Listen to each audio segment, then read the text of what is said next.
Hello everyone, it's me Andreas Tamang. यो चाहिँ हाम्रो पोखरा ट्राभलको चाहिँ सेकेन्ड दिन भ्लग हो। अनि यो टाइममा चाहिँ मेरो हात गलेर मैले चलाउँदा पट्याएर लागेर यो टाइममा चाहिँ ड्राइभर सिटमा कल्पना छिन्। अनि आज के हुन्छ के गरिन्छ सबै हजुरलाई देखाउनेछौँ। होटल यही हो।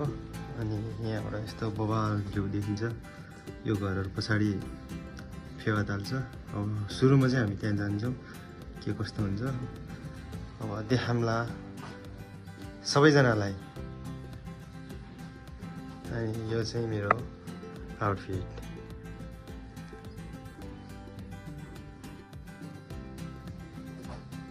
ब्रे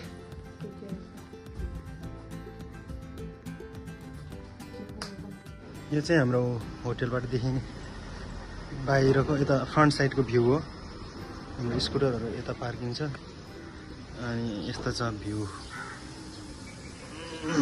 बाल्कनीबाट देखिने भ्यू चाहिँ यस्तो छ।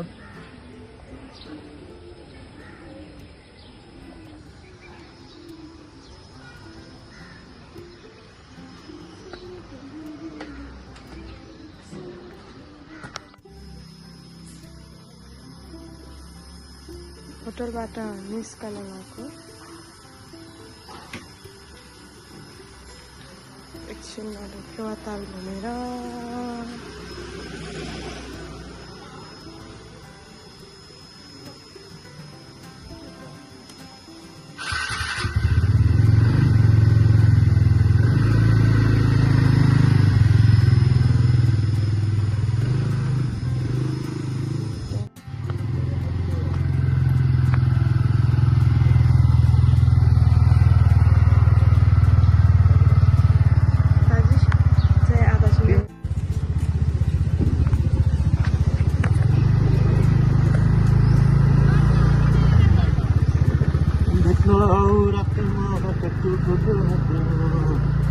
ल आइपुग्यो हामी फेवाताल। हाम्रो होटलबाट कति 15-20 मिटर मात्र टाढा होला। फेवाताल भन्दा नदी होस् भनेर 12 बजे चेकआउट गर्छु भनेको छ। फर्स्ट टाइम आएको म चाहिँ कल्पनाले आइसकेको बिहानदेखि नै टिकटको पैसाहरू चाहिँ स्कुटी कहाँ पार्दैछ।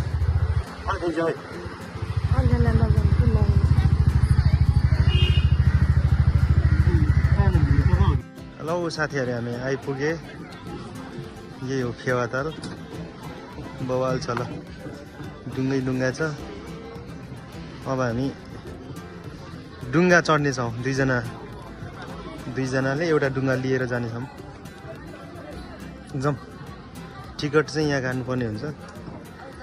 टिकटको प्राइस कति हो बुझौँ। हाम्रो राइड सुरु हुन लागिसक्यो। हाम्रो ड्राइभर साहब उहाँ हुनुहुन्छ। लाऊ त टिकट त म लाउँछु। स्टाई सुट रो के को सुट हो यो?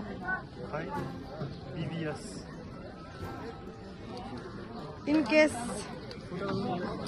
सर्दी हेर्छौँ तैरी दिबे ज्याकेट रो।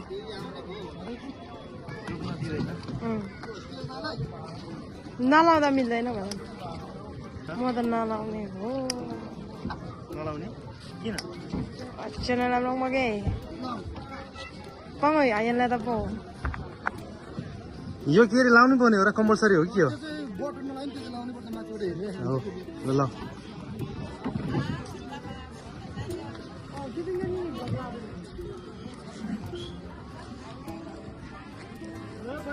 यही हो।